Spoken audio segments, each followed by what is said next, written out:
한국 축구에서 학명으로 가장 두드러진 인물이 바로 지금 이 시끄러운 와중에 축구 대표팀 감독을 맡은 홍명보 감독입니다. 박종환 감독이 대표팀을 이끌던 1995년 한국팀은 코리아컵 준결승전에서 예선에서 쉽게 승리했던 잠비아에 패했습니다. 그런데 이 경기 전날 박 감독의 억압적이고 비인격적 훈련에 불만을 품고 있던 홍명보, 황선홍 등 주전 선수들이 경기 전날 술집에서 대취할 정도로 술을 마신 사실이 언론에 보도가 돼 난리가 났습니다. 그래서 홍명보 선수 등은 징계 위기에 처했는데 이들은 그 제보자로 박 감독을 꼽았고 언젠가 안갚음하리라 맹세했다고 합니다. 다음해 아시안컵 8강 대 이란전에서 한국은 6대2로 참패하였습니다. 유례를 찾기 힘든 처참한 패배입니다. 특히 전반에 2대1로 앞서고 있었는데 휴식 시간 라커룸에서 무슨 일이 있었는지 후반에만 연속으로 5골을 먹은 것입니다.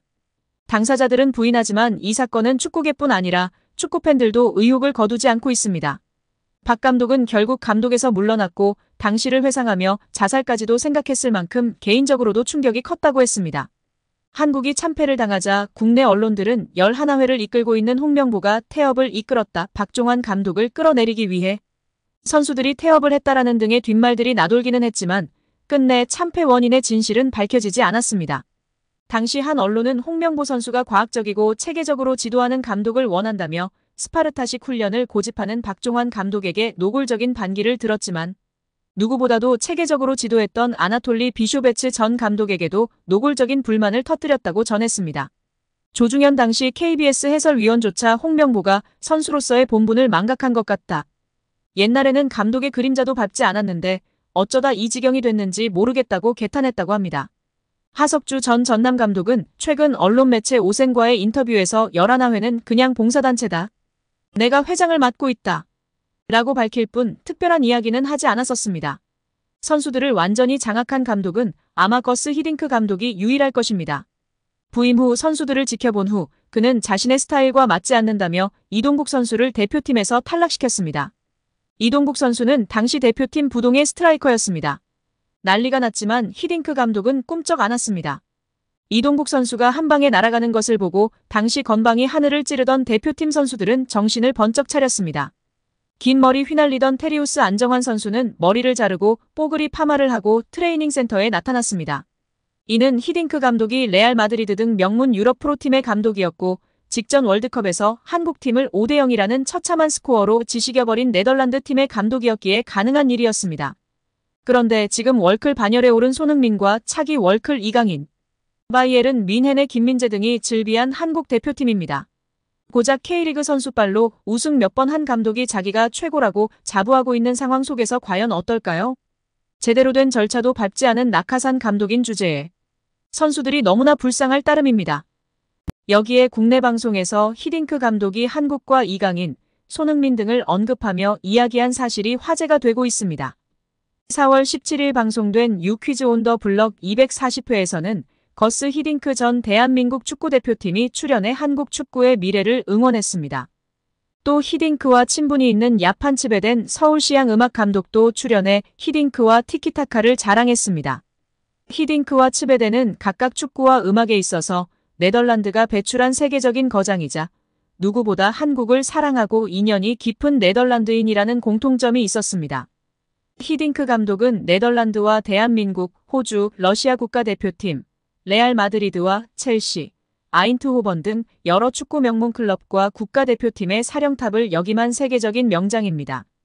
츠베덴 감독은 줄리어드 음대를 졸업하고 세계 3대 피라모니로 꼽히는 뉴욕 피라모니 등 다수의 음악 예술 감독을 역임할 만큼 현존하는 최고의 마에스트로로 통합니다.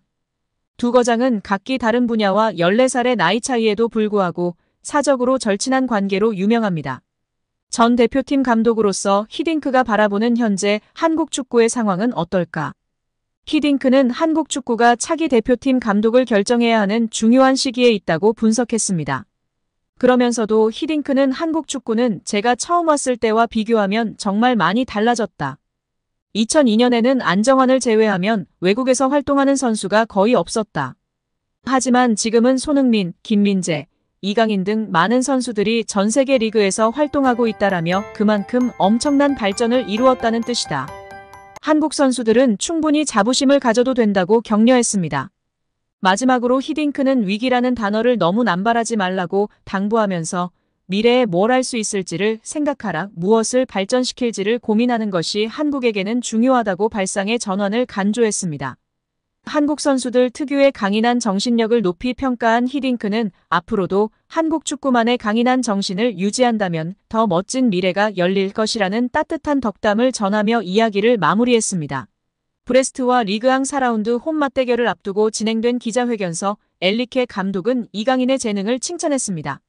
PSG 공식 홈페이지에 따르면 엔리케 감독은 마르코 아센시오가 중앙 공격수로 계속 뛰는지 아니면 랑달 콜로무아니가 선발로 나설 예정인지에 대한 질문에 답하면서 이강인을 언급했습니다. 엔리케 감독은 그 포지션이든 다른 포지션이든 내게는 많은 옵션이 있다. 다재다능함에 관해 얘기하자면 난 많은 옵션이 있고 그런 선수들을 보유하고 있어 기쁘다라며 콜로무아니나 이강인, 주앙 네베스, 아센시오는 우리에게 많은 옵션을 줄 수 있다. 모든 선수들이 뭔가 다른 걸 만들어낼 수 있는 선수들이다라고 주장했습니다. 엔리케 감독에 앞서 루이스 캄포스 단장도 이강인의 뛰어난 재능을 언급했습니다. 캄포스 단장은 올 여름 이적 시장 동안 루머가 돌았던 라민 야말 영입설에 대한 질문에 난 야말을 좋아한다. 하지만 우리에겐 우스만 덴벨레, 이강인, 마르코 아센시오처럼 엄청난 자질을 갖춘 환상적인 선수들을 보유하고 있다며 PSG와 연결된 선수들이 모두 영입됐다면 우리는 포지션마다 5명의 선수가 있었을 것이다. 난 야말을 좋아한다. 물론 그를 좋아하긴 하지만 우리에게는 덴벨레, 이강인, 아센시오 등 엄청난 자질을 가진 환상적인 선수들을 갖고 있다고 말했습니다. 이어 야말이 훌륭한 선수가 아니라고 말하는 건 내 큰 실수가 될 것이다. 야말은 훌륭한 선수다.